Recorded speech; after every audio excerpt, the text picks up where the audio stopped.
ಮಾಡ್ತಾ ಇದ್ದಾರೋ ಬಹುಶಃ ಇವತ್ತು ನಾನು ಜನಾರ್ದನ್ ರೆಡ್ಡಿ ಅವರು ಸ್ವಲ್ಪ ನಾವು ಎಚ್ಚರ ತಪ್ಪಿದ್ರಿಗಿನ ನಾವ್ ಯಾರು ಕೂಡ ಇಲ್ಲಿ ಉಳಿತಾ ಇದ್ದಿಲ್ಲ. ದೇವರ ಆಶೀರ್ವಾದದಿಂದ ಆ ಎಲ್ಲೋ ಒಂದು ಕಡೆ ಆ ಗಲಿಬೆ ಆಗುವಂತ ಟೈಮಲ್ಲಿ ನಾವು ಸೈಡ್ ಇರೋ ಕಾರಣ ನಮ್ಮ ಇವತ್ತು ಪ್ರಾಣ ಉಳಿದಿದೆ. ಅಕಸ್ಮಿತವಾಗಿ ಅವ್ರೇನೇನು ಗುಂಡು ಆರಿಸೋದು ಆ ಕಡೆ ಈ ಕಡೆ ಹಾಕಿದ್ರೆ ನಮ್ಮ ಜೀವ ಆರಿಸಿದ್ದು ಇವತ್ತು ನಾವು ಇರ್ತಿದ್ದಿಲ್ಲ.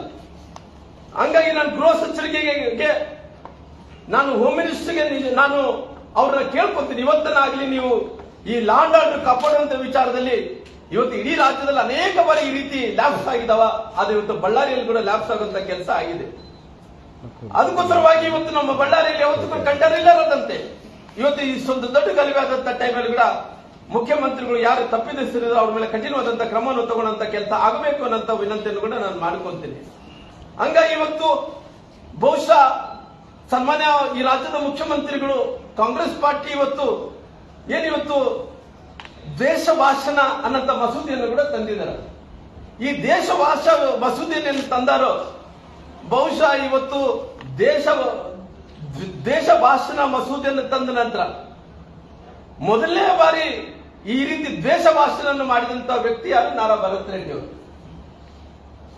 ಈ ನಾರಾ ಭರತ್ ರೆಡ್ಡಿ ಅವರು ಏನ್ ದ್ವೇಷ ಭಾಷಣೆಯನ್ನು ಮಾಡಿದಾರೋ ಅವ್ರು ಮಾತಾಡಿದಂತ ಭಾಷೆ ಏನಿತ್ತು, ಅವರು ಭಾಷೆಯ ಸಂದರ್ಭದಲ್ಲಿ ಇವತ್ತು ಮಸೂದಿ ಬಂದಿದ್ರೆ ಕೂಡ, ಮಸೂದಿ ಜಾರಿಯಲ್ಲಿದ್ರೆ ಕೂಡ ಅವರು ಏನೋ ಮನೆ ಸುಟ್ಟು ಹಾಕ್ತಿದ್ವಿ, ಮನೆ ಸುಟ್ಟು ಬರ್ತಾ ಇದ್ವಿ, ನಾನು ತಾಳ್ಮೆ ಕಳ್ಕೊಂಡಿದ್ರೆ ಬಳ್ಳಾರಿನ ಭಸ್ಮ ಮಾಡ್ತಾ ಇದ್ವಿ ಅಂತ ಹೇಳಿದಂತ ಟೈಮಲ್ಲಿ ಆ ದ್ವೇಷ ಭಾಷಣೆ ಮಾಡಿರೋದು ಮೊದಲನೇ ಶಾಸಕ, ಕಾಂಗ್ರೆಸ್ ಪಾರ್ಟಿನ ಶಾಸಕ ನಾರಾ ಭರತ್ ರೆಡ್ಡಿ ಅವರು.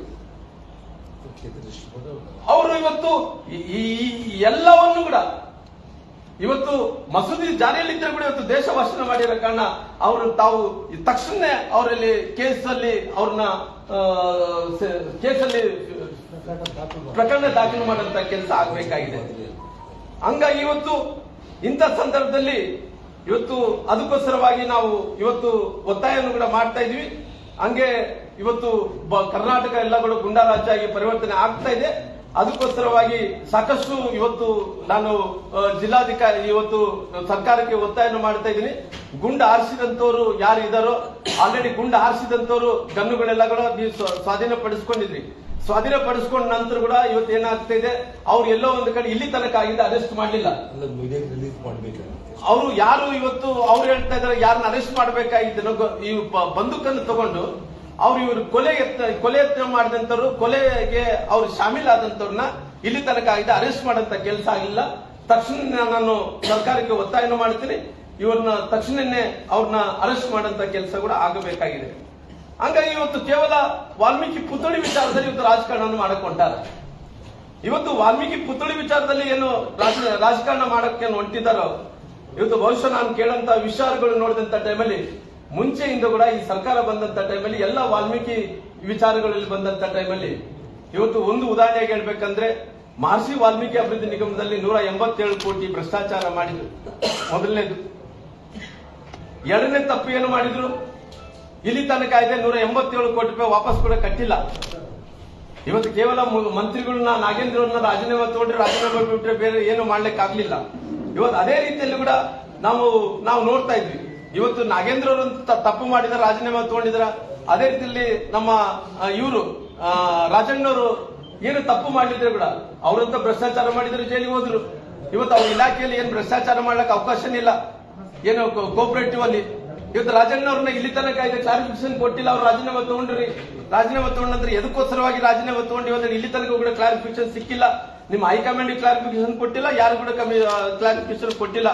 ಆದ್ರೆ ನಾನು ಸರ್ಕಾರಕ್ಕೆ ಒತ್ತಾಯನ ಮಾಡ್ತಾ ಇದ್ದೀನಿ, ಇಷ್ಟೊಂದು ದೊಡ್ಡ ಇವತ್ತು ಗಲಭೆ ಆದಂತ ಟೈಮಲ್ಲಿ ಇವತ್ತು ಯಾರು ಕೂಡ ನೀವು ಯಾರನ್ನ ಅರೆಸ್ಟ್ ಮಾಡಬೇಕಾಯ್ತು ಶಾಸಕರನ್ನ ಆದಿರಿಕೊಂಡು ಇಷ್ಟೊಂದು ಒಂದು ಕೊಲೆ ಆದ್ರೆ ಇಲ್ಲಿ ತನಕ ಕೂಡ ಕಾದ್ಕೊಂಡು ಕುಂತೀರಿ ಅಂದ್ರೆ ಖಂಡಿತವಾಗಿ ನಾನು ಮುಖ್ಯಮಂತ್ರಿಗಳು ನಾನು ಪದೇ ನೆನಪು ಮಾಡಿಕೊಡ್ತೀನಿ. ಮುಖ್ಯಮಂತ್ರಿಗಳೇ, ನೀವು ರಿಪಬ್ಲಿಕ್ ಆಫ್ ಬಳ್ಳಾರಿ ಆಗಿದೆ ಅಂತೇಳಿ ನೀವು ಬೆಂಗಳೂರಿಂದ ಬಳ್ಳಾರಿ ತನಕ ಕೂಡ ಪಾದಯಾತ್ರೆ ಬಂದಿದ್ರಿ. ಇವತ್ತು ರಿಪಬ್ಲಿಕ್ ಆಫ್ ಕಾಂಗ್ರೆಸ್ ಆಗಿ ಇವತ್ತು ಈ ರಿಪಬ್ಲಿಕ್ ಆಫ್ ಕಾಂಗ್ರೆಸ್ ಆಗಿ ಇವತ್ತು ಇಷ್ಟು ಕೊಲೆ ಆಗಿದ್ರೆ ಕೂಡ ಅವ್ರು ಅರೆಸ್ಟ್ ಮಾಡಂತ ವಿಚಾರದಲ್ಲಿ ನೀವೆಲ್ಲ ಒಂದು ಕಡೆ ಮೀನಾವೇಶ ಮಾಡ್ತಾ ಇದ್ರಿ. ಹಂಗಾಗಿ ನೀವು ಅಕಸ್ಮಿತವಾಗಿ ಇದೇನನ್ನ ನೀವು ಆದಷ್ಟು ಬೇಗನೆ ಕ್ರಮವನ್ನು ತಗೊಂಡಿಲ್ಲ, ಅವ್ರು ಅರೆಸ್ಟ್ ಮಾಡಕ್ ಆಗಲ್ಲ ಅಂದ್ರೆ ನಾವು ಕೂಡ ಇಲ್ಲಿಂದ ಪಾದಯಾತ್ರೆಯನ್ನು ಪ್ರಾರಂಭ ಮಾಡಬೇಕಾಗುತ್ತೆ ಅನ್ನೋಂಥದ್ದು ಕೂಡ ಎಚ್ಚರಿಕೆಯನ್ನು ಕೂಡ ಕೊಡುವಂತ ಕೆಲಸ ನಾನು ಮಾಡಬೇಕಾಗುತ್ತೆ. ಅದಕ್ಕೋಸ್ಕರವಾಗಿ ನಾನು ಇವತ್ತು ಒಂದು ವಿಚಾರಗಳನ್ನ ಹೇಳ್ತೀನಿ. ಬಹುಶಃ ನಾನು ಇದಕ್ಕಿಂತ ಮುಂಚೆ ನಾನು ನೋಡ್ತಾ ಇದ್ದೆ, ನಾನು ಕೂಡ ಮಂತ್ರಿಗಳಾಗಿ ಕುಮಾರಸ್ವಾಮಿ ಅವರ ಸರ್ಕಾರದಲ್ಲಿ ಮಂತ್ರಿ ಆಗಿದ್ದೀವಿ. ಏನು ಯಡಿಯೂರಪ್ಪ ಅವರು 4 ಬಾರಿ ಮುಖ್ಯಮಂತ್ರಿ ಆಗಿದ್ರು, ಅವ್ರ ಅವಧಿಯಲ್ಲೇ ಕೂಡ ನಾನು ಜನಾರ್ದನ್ ರೆಡ್ಡಿ ಅವರು ಮಂತ್ರಿ ಆಗಿದ್ವಿ. ನಂತರ ಬೊಮ್ಮಾಯಿಯವರ ಅವಧಿಯಲ್ಲಿ ಕೂಡ ನಾನು ಮಂತ್ರಿ ಆಗಿ ಕೆಲಸ ಮಾಡಿದ್ದೀನಿ. ನಮ್ಮ ಜಗದೀಶ್ ಶೆಟ್ಟರ್ ಅವರ ಅವಧಿಯಲ್ಲಿ ಕೂಡ ಅವ್ರು ಮಂತ್ರಿ ಆಗಿ ಕೆಲಸ ಮಾಡಿದ್ವಿ. ನಮ್ಗೆ ಅಷ್ಟು ಅನುಭವ ಇದೆ. ಯಾಕಂದ್ರೆ ಇವತ್ತು ನಾನು ನೋಡಂತ ಟೈಮಲ್ಲಿ ಈ ಪೆಟ್ರೋಲ್ ಬಾಂಬ್ಗಳು ಇವೆಲ್ಲ ನೋಡಿದಂತ ಟೈಮಲ್ಲಿ ನನಗೆ ನೆನಪು ಬರ್ತಾ ಇರುವಂತ ವಿಚಾರ ಏನಂದ್ರೆ ಕೆಜಿಹಳ್ಳಿ ಡಿಜಿಹಳ್ಳಿ. ಈ ಕೆಜಿಹಳ್ಳಿ ಡಿಜಿಹಳ್ಳಿ ಗಲಭೆ ಪ್ರಕರಣ ನೋಡಿದಂತ ಟೈಮಲ್ಲಿ ಅವತ್ತಿನ ಶಾಸಕರಾದ ಪುಲಕೇಶಿ ನಗರದ ಶಾಸಕರಾದಂತಹ ಅಖಂಡ ಶ್ರೀನಿವಾಸ್ ಮೂರ್ತಿ ಮನೆ ಮೇಲೆ ಇದೇ ರೀತಿ ಗುಂಡಾಗಿರಿ ಕೆಲವೊಂದು ಕಾರ್ಯಕರ್ತರು, ಕಾಂಗ್ರೆಸ್ನ ಕಾರ್ಯಕರ್ತರೆ ಆ ಗುಂಡಾಗಿರಿ ಮಾಡ್ಕೊಂಡು ಪೆಟ್ರೋಲ್ ಬಾಂಬ್ಗಳನ್ನು ದಾಳಿ ಮಾಡಿ ಅವ್ರ ಮನೆ ಸುಟ್ಟಾಕಿದ್ರು. ಅವತ್ತು ಅವರು ಅಖಂಡ ಶ್ರೀನಿವಾಸ್ ಅವ್ರ ಮನೆ ಸುಟ್ಟಾಕಿದ ನಂತರ ಅವರು ಏನು ಮಾಡಿದ್ರು, ರಾಜಕೀಯವಾಗಿ ಮುಗಿಸಿದ್ರು. ಅಖಂಡ ಶ್ರೀನಿವಾಸ್ ಅವರು ಮನೆ ಸುಟ್ಟಿ ಯಾರು ಸುಟ್ಟಿದಂತವ್ರು ಅವ್ರು ಕಾಂಗ್ರೆಸ್ಸಿನ ಕಾರ್ಯಕರ್ತರು, ಅವರು ರಾಜಕೀಯವನ್ನೇ ಮುಗಿಸಂತ ಕೆಲಸ ಮಾಡಿದ್ರು. ಅಖಂಡ ಶ್ರೀನಿವಾಸ್ ಒಬ್ಬ ದಲಿತ ನಾಯಕ ಆಗಿದ್ರು, ಅವ್ರ ಮನೆ ಸುಟ್ಟಿದ್ರು. ಅವ್ರ ಮನೆ ಸುಟ್ಟಿದ ನಂತರ ಇವತ್ತು ಎಲ್ಲ ರೀತಿಯಲ್ಲಿ ಕೂಡ ಒಬ್ಬ ದಲಿತ ನಾಯಕರಿಗೆ, ದಲಿತ ಶಾಸಕರಿಗೆ ಇವತ್ತು ಮೋಸ ಮಾಡಂತ ಕೆಲಸ ಅವತ್ತು ಆಯ್ತು. ಅದೇ ರೀತಿಯಲ್ಲಿ ಇವತ್ತು ಅಂದು ಅಖಂಡ ಶ್ರೀನಿವಾಸ್ ಅವರು ಇವತ್ತು ಜನಾರ್ದನ್ ರೆಡ್ಡಿ ಅವರು ಒಬ್ಬ ಹಿಂದುಳಿದಂತ ನಾಯಕ ಅವತ್ತು ಅಂದು ಅಖಂಡ ಶ್ರೀನಿವಾಸ್ ಅವರು ಇವತ್ತು ಜನಾರ್ದನ್ ರೆಡ್ಡಿ ಅವರು ಹಿಂದುಳಿದಂತ ನಾಯಕನಿಗೆ ಇವತ್ತು ಪೆಟ್ರೋಲ್ ಬಾಂಬ್ಗಳು ಅವು ಹಾಕಿ ಇವಾಕಿ ಬೆದರಿಸುವಂತ ಕೆಲಸ ಇವತ್ತು ಮಾಡುವಂತ ಕೆಲಸ ಆಗಿದೆ. ಅದಕ್ಕೋಸ್ಕರವಾಗಿ ಇವತ್ತು ಸರ್ಕಾರ ಇವತ್ತು ಜನಾರ್ದನ್ ರೆಡ್ಡಿ ಅವರಿಗೆ ಸೂಕ್ತವಾದಂತಹ ಭದ್ರತೆಯನ್ನು ಕೊಡುವಂತ ಕೆಲಸ ಆಗಬೇಕು. ಅದಕ್ಕೋಸ್ಕರ ಕಾನೂನು ಸುವ್ಯವಸ್ಥೆ ಕಾಪಾಡುವಂತ ಕೆಲಸ ಆಗಬೇಕು. ಅವತ್ತು ಏನು ಅಖಂಡ ಶ್ರೀನಿವಾಸ್ ಅವರಿಗೆ ಏನು ಸಂಪತ್ ರಾಜನ್ ಅಂತವರು ಏನು ಅವತ್ತು ಅವ್ರ ಮನೆ ಸುಟ್ಟಾಕಿದ್ರು, ಅವರೆಲ್ಲರೂ ಕೂಡ ಯಾರ ಜೊತೆಲಿ ಅಡ್ಡಾಡ್ತಾರೆ ಅನ್ನೋ ವಿಚಾರ ಕೂಡ ನಿಮ್ಗೆಲ್ಲ ಗೊತ್ತಿರೋ ಕಾರಣ ಇವತ್ತು ಬಹಳಷ್ಟು ಮಂದಿ ಕಾಂಗ್ರೆಸ್ನ ಹಿಂಬಾಲಕರು, ಕಾಂಗ್ರೆಸ್ನ ಶಾಸಕರು ಎಲ್ಲರೂ ಕೂಡ ಇದರಲ್ಲಿ ಶಾಮೀಲಾಗಿರೋ ಕಾರಣ, ಒಬ್ಬರು ಅಮಾಯಕ ಡೆತ್ ಆಗಿರೋ ಕಾರಣ ಅವರು ಆದಷ್ಟು ಶೀಘ್ರದಲ್ಲಿ ಅವರು ಬಂಧಿಸಬೇಕನ್ನಂತ ಒತ್ತಾಯ ಕೂಡ ನಾನು ಮಾಡ್ತೇನೆ. ಅಲ್ಲ, ಅವರು ಅಕಸ್ಮಿತವಾಗಿ ಈ ರೀತಿ ಅವರು ಅರೆಸ್ಟ್ ಮಾಡ್ಲಕ್ ಆಗಲ್ಲ ಅಂತ ಹೇಳಿದ್ರೆ ಇಲ್ಲಿ ತನಕ ಆಗಿದೆ.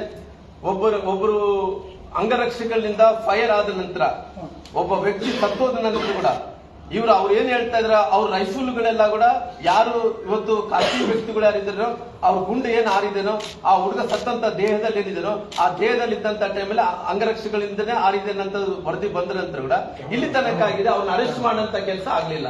ಅರೆಸ್ಟ್ ಮಾಡೋಂತ ಕೆಲಸ ಆಗ್ಲಿಲ್ಲ ಅಂದ್ರೆ ನೀವು ಇದೇ ರೀತಿಯಲ್ಲಿ ಅರೆಸ್ಟ್ ಮಾಡಕ್ ಆಗಲ್ಲ ಅಂದ್ರೆ ನಾವೇನ್ ಮಾಡಕ್ ಹೋರಾಟ ಮಾಡಬೇಕಾಗುತ್ತೆ. ಪಾದಯಾತ್ರೆಯನ್ನು ಕೂಡ ನಾವು ತೀರ್ಮಾನವನ್ನು ಇಲ್ಲಿ ತನಕ ತಗೊಂಡಿಲ್ಲ, ತೀರ್ಮಾನವನ್ನು ತಗೋಬೇಕಾಗುತ್ತೆ ಅನ್ನೋ ಮಾತನ್ನ ಹೇಳ್ತಾ ಇದ್ದೀನಿ. ಪಾದಯಾತ್ರೆ ಮಾಡ್ಲಿಕ್ಕೆ ರೆಡಿ ಇದ್ದೀವಿ. ಅಲ್ಲ, ಖಂಡಿತವಾಗಿ ಇದೇ ರೀತಿ ನೆಗ್ಲಿಜೆನ್ಸ್ ಮಾಡಿಕೊಂಡೋದ್ರಿಗೆ ನಾವು ಖಂಡಿತವಾಗಿ ಪಾದಯಾತ್ರೆ ಮಾಡಂತ ಕೆಲಸ ಮಾಡ್ತೀವಿ. ಈ ಕುರಿತು ನಿನ್ನೆ ವಿಜಯೇಂದ್ರ ಅವ್ರ ಹತ್ರ ಏನಾದ್ರು ಡಿಸ್ಕಷನ್ ಮಾಡಿದ್ರೆ? ಇಲ್ಲಿ ಏನು ಡಿಸ್ಕಷನ್ ಮಾಡಿಲ್ಲ, ಇಲ್ಲಿ ತನಕ ಆಗಿದೆ.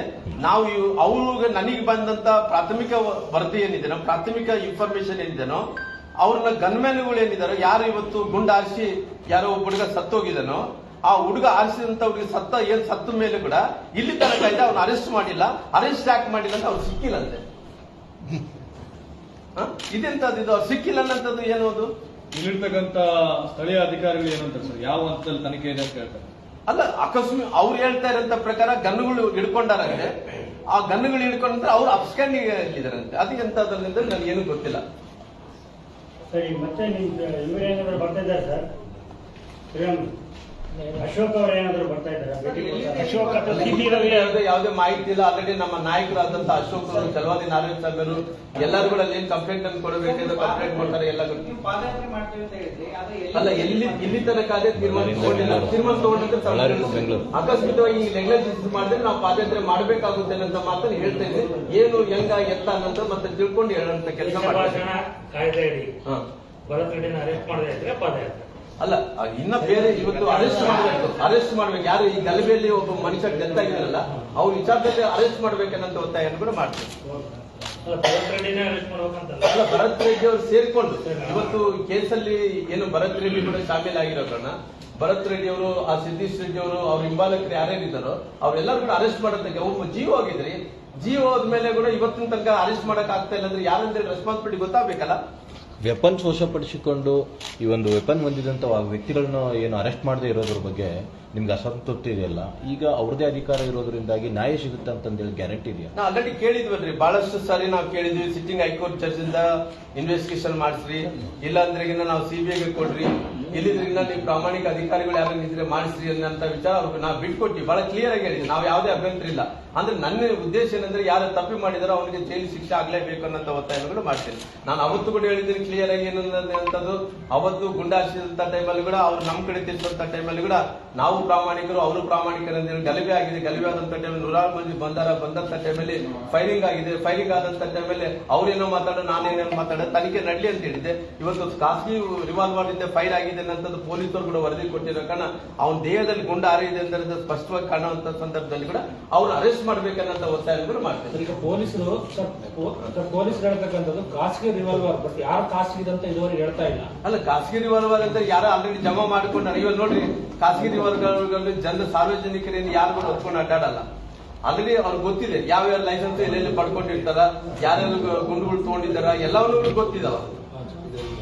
ಸರ್, ಇಲ್ಲಿ ಮಡಿವಾಳ FSL ವರದಿಗೆ ಕಳಿಸಿದಾರಲ್ಲ ಸರ್, ಏನು ಅವರು ಖಾಸಗಿಯವರು ಮತ್ತು ಸರ್ಕಾರದಿಂದ ಇರೋದು ಅವು ಯಾವುದು ಸಹ ವಶಪಡಿಸಿಕೊಂಡು ಪೊಲೀಸರೇ SP ಸರ್ಕಲ್ ಪೊಲೀಸ್ DSP ಇದಕ್ಕೆಲ್ಲದಕ್ಕೂ ಕಾರಣ ಬಳ್ಳಾರಿ ನಗರದ DSPನೇ ಮೇನ್. ನಂದಾರೆಡ್ಡಿ ಫಸ್ಟ್ ನೇರವಾಗಿ ನಂದಾರೆಡ್ಡಿ ಅವರು ಪೊಲೀಸರೇ SP ಸರ್ಕಲ್ ಇಂದ ಅವ್ರು ಬರ್ತಿರಲಿಲ್ಲ, ನಮ್ಮ ಮನೆಯವರೆಗೆ ತಗೊಂಡಿದ್ದಾರೆ. ಅದು ಕೂಡ ಏನಂತಂದ್ರೆ ಫೈರಿಂಗ್ ಆಗ್ತಾ ಇದೆ, ಕಲ್ಲುಗಳು ಬಿದ್ದಿದೆ, ನಾವೆಲ್ಲರೂ ಒಳಗಡೆ ಬರ್ತಾ ಇದ್ದೀವಿ. ಅವನ DSPನೇ SP ಸರ್ಕಲ್ ಇಂದ ಹಿಡಿದು ಪೊಲೀಸ್ ರಕ್ಷಣೆ ಕೊಟ್ಟವನಿಗೆ ನಮ್ಮ ಮನೆಯವರೆಗೆ ಕರ್ಕೊಂಡು ಬಂದು ಅವನ ಸಮಕ್ಷಮದಲ್ಲೇ ಮನೆ ಮೇಲೆ ಕಲ್ಲುಗಳು, ಬಾಟಲ್ಗಳು, ಫೈರಿಂಗ್ ಎಲ್ಲ ಮಾಡಿರುತ್ತಾರೆ. ನಂದಾರೆಡ್ಡಿ ಪೂರ್ತಿ ಚಂದ್ರಕಾಂತ್ ನಂದರ್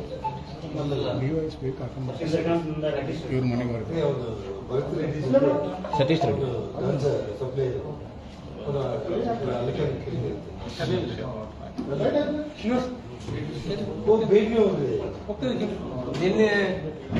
ನಿನ್ನೇನು ನಮ್ಮ ಮಾಜಿ ಮಂತ್ರಿಗಳಾದಂತ ಸನ್ಮಾನ್ಯ ನಾಗೇಂದ್ರ ಅವರು ಬಿಹಾರ ಮಾಡಕ್ ಹೊಂಟಾರ, ಏನು ಉತ್ತರ ಪ್ರದೇಶ ಮಾಡಕ್ ಹೊಂಟಾರ ಅಂತೇಳಿ ಸತೀಶ್ ರೆಡ್ಡಿ ಜೊತೆ ಸತೀಶ್ ರೆಡ್ಡಿ ಬರ್ತ್ಡೇ ಕಾರ್ಯಕ್ರಮ ಟರ್ಬನ್ ಹಾಕೊಂಡಿದ್ರು ಗನ್ಮೆನ್ಗಳಿದ್ದಾರೆ ನೋಡಿ. ಇಲ್ಲಿ ಯಾರು ಫೈಟ್ ಮಾಡಿದಾರಲ್ಲ, ಇಲ್ಲ ನಾನು ಮೀಡಿಯಾ ಗ್ರೂಪ್ ಆಗ್ತೀನಿ. ಇದು ಹೆಣ್ಣೆ ಇದೆ ನೋಡಿ, ಟರ್ಬನ್ ಹಾಕೊಂಡಿದ್ದಾರೆ, ಇಲ್ಲಿ ಹೋಗಿ ಹಾಕಿದ್ದಾರೆ. ರೆಡ್ ಅಂದ್ರೆ ಫೈಲ್ ಮಾಡಿದಾರಲ್ಲ, ಅವ್ರು ಫೈಲ್ ಮಾಡಿದ್ರು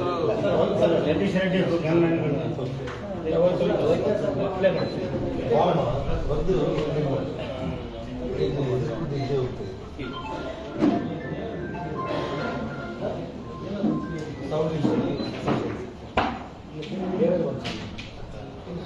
ಅದೇ ದೇವಸ್ಥಾನ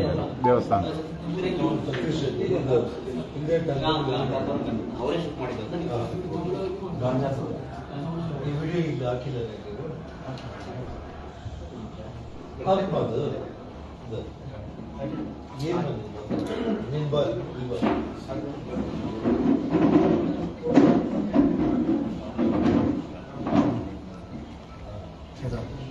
ಟೋಟಲ್ ಎಂಟೈರ್ ಗಾಂಜಾ ಪೆಟ್ಲರ್ ನಂಬರ್ 50 kg. ಹೆಸರೇನು ಸರ್ ಒಂದು?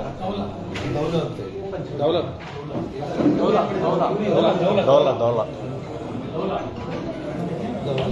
ಬರುತ್ತಿದ್ದ ಅವನಿಗೆ ಅದನ್ನ ಕಂಟಿನ್ಯೂ ಲೈಟಿಂಗ್ ಬಿಟ್ಟು ಅವನು ದೌಲ MLA ಅವನಿಗೆ ಫೋನ್ ವಾಟ್ಸಪ್ ಅಲ್ಲಿ ಅವ್ರ ಎಮ್ ಫೋನ್ ಇಟ್ಕೊಂಡಿದ್ದಾರೆ, ರೀಲ್ ಮಾಡ್ಕೊಂಡಿದ್ದಾರೆ. ಈಗ ಅವ್ರು ಬರೋದು ಮಾತಾಡ್ತಾ ಇದ್ದಾರೆ. ಸರ್, ಬಳ್ಳಾರಿ ನಗರದ ಗಾಂಜಾ ಪೆಡ್ಲರ್ ಡೌಲನ ಇನ್ನೇನು ಇಡೀ ಕಲ್ಯಾಣ ಕರ್ನಾಟಕ ಸುಮಾರು 18 ಠಾಣೆಗಳಲ್ಲಿ ಅವನ ವಿರುದ್ಧ ಕೇಸ್ ಇದೆ ಸರ್. ಪ್ರೆಸೆಂಟ್ 50 ಮೇಲೆ ಕೇಸ್, 50 ಮೇಲೆ. ಅವನ್ನ ಕೂರಿಸ್ಕೊಂಡು ಅವ್ನ ಕಾಲ ಮೇಲೆ ಕಾಲ ಕೊಟ್ಟು ಅವನ ಹತ್ರ ಬಂದು ಮಾತಾಡ್ತಾರೆ. ಅವನ ಮೊಬೈಲಲ್ಲಿ ಅವ್ನು ರೆಕಾರ್ಡ್ ಮಾಡ್ಕೊಂಡು ಅವನೇ ರೀಲ್ ಮಾಡಿಬಿಟ್ಟಿಲ್ಲ. ಬಾಸ್ ಕಾಲಿಂಗ್ ಅಂತ ನೋಡ್ರಿ, ಜನಗಳಿಗೆ ನಿನ್ನೇನೋ ಮಾಜಿ ಮಂತ್ರಿಗಳಾದಂತ ನಾಗೇಂದ್ರ ಅವರು ಏನೋ ಅವ್ರು ಹೇಳ್ತಾ ಇದ್ರಂತೆ, ಬಿಆರ್ ಮಾಡಕ್ ಹೊಂಟಾರ, ಅವರು ಏನೋ ಉತ್ತರ ಪ್ರದೇಶ ಮಾಡಕ್ ಹೊಂಟಾರ ಅಂತ ಹೇಳಿ ಹೇಳ್ತಾ ಇದ್ರಂತೆ. ಬಹುಶಃ ಬಿಹಾರ ಮಾಡಕ್ ಹೊರಟಿರೋದು ಕಾಂಗ್ರೆಸ್ಸಿನ ನಾಯಕರು, ಅವ್ರ ಭಾಗದಲ್ಲಿದ್ದಂತ ಶಾಸಕರು. ಇವತ್ತು ಖಾಸಗಿ ಗನ್ಮ್ಯಾನ್ಗಳು ಇಟ್ಕೊಂಡು ಅಡ್ಡಾಡ್ತಿರೋದು ನಾವಂತೂ ಯಾರು ಅಲ್ಲ. ಸಿನಿಮಾ ತರ ಫೈರಿಂಗ್ ಮಾಡೋಂತ ಮಂದಿ ನಾವೇನಲ್ಲ. ಇವತ್ತು ಅವರೇ ಇವತ್ತು ಬಿಹಾರನ್ನು ಮಾಡಬೇಕಂತೇಳಿ ನಮ್ಮ ಕರ್ನಾಟಕನ ಹೊಂಟಂತ ಟೈಮಲ್ಲಿ ಇವತ್ತು ಕೇವಲ ನಮಗೋಸ್ಕರವಾಗಿ ಇವತ್ತು ನಮ್ಮನ್ನ ಏನೋ ಒಂದ್ ಕಡೆ ದ್ವೇಷಿಸಬೇಕು ಅನ್ನೋ ಕಾರಣದಿಂದ ಬಿಹಾರ ಮಾಡಿದ್ವಿ ಅನ್ನಂತ ಅವರು ಹೇಳಕ್ ಹೊಂಟಿದ್ದಾರೆ. ಹಂಗಾಗಿ ಇವತ್ತು ನಾನು ಹೇಳ್ತಾ ಇದ್ದೀನಿ, ಎಲ್ಲಾ ವಿಚಾರದಲ್ಲಿ ಸೋಮಶೇಖರ್ ರೆಡ್ಡಿ ಅವರು ಹೇಳಿದಾರ, ಜನಾರ್ದನ್ ರೆಡ್ಡಿ ಅವರು ಹೇಳಿದಾರ, ನಾನು ಹೇಳ್ತಾ ಇದ್ದೀನಿ, ಇವತ್ತು ನೀವೇನ ಸರ್ಕಾರದಲ್ಲಿ ಇವತ್ತೇನ ಕಾನೂನು ಸುವ್ಯವಸ್ಥೆ ಕಾಪಾಡಬೇಕಾದ್ರಿನ ಫಸ್ಟ್ ಈ ಗಲಭೆ ಏನಾಗಿದೆ, ಯಾರು ಅವ್ರ ಜೀವ ಹೋಗಿದೆ, ಅವ್ರಿಗೆ ಜೀವ ಹೋದಂತವ್ರನ್ನ ಅವ್ರಿಗೆ ಏನನ್ನ ಜಸ್ಟಿಸ್ ಕೊಡಬೇಕು, ನ್ಯಾಯ ಕೊಡಿಸ್ಬೇಕಾದ್ರಿನ ಇದರಲ್ಲಿ ತಪ್ಪಿದಸ್ಥರು ಯಾರಿದಾರ, ಒಬ್ಬ ಸತೀಶ್ ರೆಡ್ಡಿ ಅವ್ರ ಅಂಗರಕ್ಷಕರು, ಅವ್ರನ್ನ ತಕ್ಷಣ ಅವ್ರನ್ನ ಅರೆಸ್ಟ್ ಮಾಡಿದ್ರೆ ಮಾತ್ರ ಅವ್ರಿಗೆ ನ್ಯಾಯ ಕೊಡಿಸಿದ ಆಗುತ್ತೆ. ಇಲ್ಲಿದ್ರೆ ನೀವು ಅಧಿಕಾರದಲ್ಲಿ ಇದಕ್ಕೋಸ್ಕರ ತಪ್ಪಿಸ್ಕೋಬೇಕು ಅನ್ನೋ ಕಾರಣದಿಂದ ಬೇರೆ ಆರಿಸಿದಂತವ್ರನ್ನ ಬಿಟ್ಟು ಬೇರೆ ಯಾರನ್ನ ತೊಂದರೆ ಮಾಡೋಂತ ಪ್ರಯತ್ನ ಮಾಡಿದ್ರೆ ನಾವು ಹೋರಾಟ ಮಾಡಬೇಕಾಗುತ್ತೆ ಅನ್ನೋ ಎಚ್ಚರಿಕೆಯನ್ನು ಕೊಡಬೇಕಾಗುತ್ತೆ. ಸರ್, ಈ ಪ್ರಕರಣ ದೆಹಲಿ ಮಟ್ಟದಲ್ಲಿ ಸದ್ದು ಮಾಡಿದೆ, ಗಲಭೆ ಪ್ರಕರಣ. ನೀವೇನಾದ್ರೂ ಸಿಬಿಐ ತನಿಖೆಗೆ ಏನಾದ್ರು ಶಿಫಾರಸ್ ಮಾಡ್ತೀರಾ? ಸಿಬಿಐ ಏನಾದ್ರು ಒತ್ತಾಯ ಮಾಡ್ತೀರಾ? ನಿನ್ನೆ ಮಾಡಿದರು. ನಿನ್ನೆ ಸಿಬಿಐ ಅಥವಾ ರಿಟೈರ್ಡ್ ಜಡ್ಜ್ಗಳು ಅಂತ ಹೇಳಿದರು. ಒಂದು ವಿಚಾರ ಹೇಳ್ತೀನಿ ನೋಡಿ. ನಾಗೇಂದ್ರ ಒಂದು ಕಾಲದಲ್ಲಿ ಆ ವಿರೋಧ ಜನರ ಗುಂಪಲ್ಲಿ ಇದ್ದು ಆ ರೌಡಿ ಗ್ಯಾಂಗ್ ಕೆಲಸ ಮಾಡ್ತಾ ಇದ್ದವನ್ನ ಆ ಬದುಕು ಬಿಟ್ಟು ಶ್ರಾಮ ನಿರ್ಮಾಣಕ್ಕಾಗಿ ಬಂದು ಒಳ್ಳೆ ಬದುಕನ್ನ ದುಡಿಯೋದನ್ನ ಕಲಿಸ್ಕೊಡ್ತೀವಿ, ದುಡಿದು ಬದುಕೋದನ್ನ ನೀನು ಕಲಿಬೇಕು ಅಂತ ಹೇಳಿ ಕರ್ಕೊಂಡು ಬಂದಿದ್ದು. ಎಸ್ ಟಿ ರಿಸರ್ವೇಶನ್ ಆದ ತಕ್ಷಣ ಶಾಸಕನಾಗಿ ಮಾಡಿದ್ವಿ. ಎಲ್ಲ ಕಾಂಗ್ರೆಸ್ ಪಕ್ಷಕ್ಕೆ ಹೋದಾಗಲಿಂದ ಹಿಡಿದು ಕೂಡ ಇದುವರೆಗೂ ಕೂಡ ನನಗೆ ರಾಜಕೀಯ ಜನ್ಮ ಕೊಟ್ಟಂತವರು, ರಾಜಕೀಯ ಗುರುಗಳು ಅಂತ ಹೇಳಿ ಮಾತಾಡೋದು ಒಂದು ಕಡೆ. ಇವತ್ತು ಕಂಪ್ಲೀಟ್ ನಾಗೇಂದ್ರ ನಿರ್ಧಾರ ಮಾಡಿಬಿಟ್ಟಿದ್ದಾರೆ. ವಾಲ್ಮೀಕಿ ಹಗರಣದಲ್ಲಿ ವಿಶೇಷವಾಗಿ 180 ಕೋಟಿ ಹಗರಣದಲ್ಲಿ, ಇನ್ನು ಸಿಬಿಐ ಕೇಸ್ಗಳಂತೂ 9 ಕೇಸ್ಗಳು, SIT ಕೇಸ್ಗಳು 25-30 ಕೇಸ್ಗಳು, ಚೆಕ್ ಬೌನ್ಸ್ ಕೇಸ್ಗಳು, ಅವ್ರ ಪೂರ್ತಿ ಕೇಸ್ಗಳಲ್ಲಿ ಮುಳುಗೋಗಿದ್ದಾನೆ. ಈಜಾಡಿ ದಡೆಗೆ ಸೇರ್ಬೇಕಂದ್ರೂ ಕೂಡ ಅವನ ಜೀವನದಲ್ಲಿ ಆಗಲ್ಲ. ನಾನು ಬಹಳ ತಾಳ್ಮೆಯಿಂದ ಅವನ ಬಗ್ಗೆ ನಾವು ಎಲ್ಲಿ ಕೂಡ ಮಾತಾಡಿದ್ವಿ. ನಿನ್ನೆ ಇದ್ದಕ್ಕಿದ್ದಂಗೆ ಬಂದು ನಾಲಿಗೆ ಬಿಗಿಯಾಗಿ ಇಟ್ಕೊಂಡು ಮಾತಾಡೋದನ್ನ ಬಿಟ್ಟು ಹೇಗೆ ಬೇಕಂದ್ರೆ ಹಾಗೆ ಮಾತಾಡಿ ನನ್ನ ಮನೆ ಮೇಲೆ ಇಂದ ಕಲ್ಗಲ್ಲು, ನನ್ನ ಮನೆ ಮೇಲೆ ಇಂದ ಪೆಟ್ರೋಲ್ ಬಾಂಬ್ ಹಾಕಿದ್ದೀವಿ, ಬಿಹಾರ್ ಮಾಡಿದ್ದಾರೆ ಅನ್ನೋ ಮಾತನ್ನ ಏನು ಯೂಸ್ ಮಾಡಿದ್ದಾನೆ, ನನ್ನ ಮನಸ್ಸಾಕ್ಷಿಗೆ ವಿರುದ್ಧವಾಗಿ ಮಾತಾಡಿದ್ದೀನಿ ಅನ್ನೋದು ಅವನಿಗೂ ಗೊತ್ತು. ಇನ್ನು ಮುಂದೆ ಏನಾದರೂ ಇದೇ ರೀತಿ ಮಾತಾಡೋದಕ್ಕೆ ಏನಾದರೂ ಪ್ರಯತ್ನ ಮಾಡಿದ್ರೆ ಮಾತ್ರ ಬಹಳ ಗಂಭೀರವಾಗಿ ಜನರು ಬುದ್ಧಿ ಕಲಿಸ್ಕೊಡ್ತಾರೆ. ನಾಳೆ ನಿನಗೆ ರಾಜಕೀಯವಾಗಿ ನಿಂದು ಮುಗಿದೋದು ಕತೆ. ಮತ್ತು ಇದೇ ವಾಲ್ಮೀಕಿ ವಿಗ್ರಹ SP ಸರ್ಕಲ್ ಅಲ್ಲಿ ಇದೆ, ವಾಲ್ಮೀಕಿ ವೃತ್ತಾಂತ ಇಟ್ಟಿದ್ದೀವಿ. ಅಲ್ಲೇ ಬಂದು ಇನ್ನೊಂದು ಪುತ್ಥಳಿ ಮಾಡೋದಾಯಿತು ಅಂತಂದ್ರೆ ಅದಕ್ಕೂ ನಾವು ಯಾರು ಅಡ್ಡಿಪಡಿಸಿಲ್ಲ. ಬ್ಯಾನರ್ಗಳನ್ನ ತಗೊಂಡು ಬಂದು ಇಲ್ಲಿ ಆಗ್ತಾ ಇರೋದಕ್ಕೂ ಯಾರು ಬೇಡ ಅಂತ ಹೇಳಿಲ್ಲ. ಮನೆ ಹಾದಿಗೆ ಕಾರು ಹೋಗೋ ರೋಡ್ಗೆ ಅಡ್ಡ ಹಾಕಿ ನಿಮ್ಮ ಪರೀಕ್ಷೆ ಮಾಡ್ಬೇಕಂತೇಳಿ ಅವ್ರು ಬಂದಿದ್ದೆ. ಇದೆಲ್ಲದಕ್ಕೂ ಕೂಡ ಕಾರಣ ಅಂತೇಳಿ ಎಲ್ಲರಿಗೂ ಗೊತ್ತಿರುವಂತ ಒಂದು ವಿಷಯ. ಅವರು ಡೆಕೋರೇಷನ್ಸ್ 3-4 ದಿನದಿಂದ ಮಾಡ್ತಾನೆ ಇದ್ದಾರೆ. ಹಾಗಾಗಿ ನಾಗೇಂದ್ರ ಇಬ್ರು ಕೂಡ ಏನಿದ್ರು ಹುಚ್ಚು. ನಾನು ಮಾಧ್ಯಮಗಳ ಮೂಲಕ ನಿಮ್ಮಿಬ್ಬರಿಗೆ ಹೇಳ್ತಾ ಇದ್ದೀನಿ, ನೀವು ಅವನು ಬರತ್ತಿದ್ದ ಕಣ್ಮರೆಯಾಗಿದ್ದಂಥವ್ರು ನಿಮ್ಮ ದಬ್ಬಾಳಿಕೆಗೆ ನಿಮಗೆ ತಕ್ಕೊಳ್ಳಿಕ್ಕಾಗಲಿಲ್ಲ.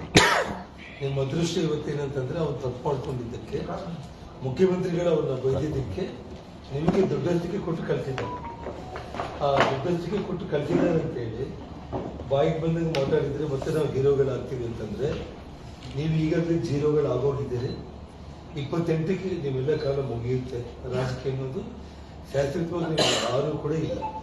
ಹೆಚ್ಚಿನ ವಿಡಿಯೋಗಳಿಗೆ ಪ್ರತಿಧ್ವನಿ ಯೂಟ್ಯೂಬ್ ಚಾನೆಲ್ ಸಬ್ಸ್ಕ್ರೈಬ್ ಮಾಡಿ, ಬೆಲ್ ಐಕಾನ್ ಕ್ಲಿಕ್ ಮಾಡಿ.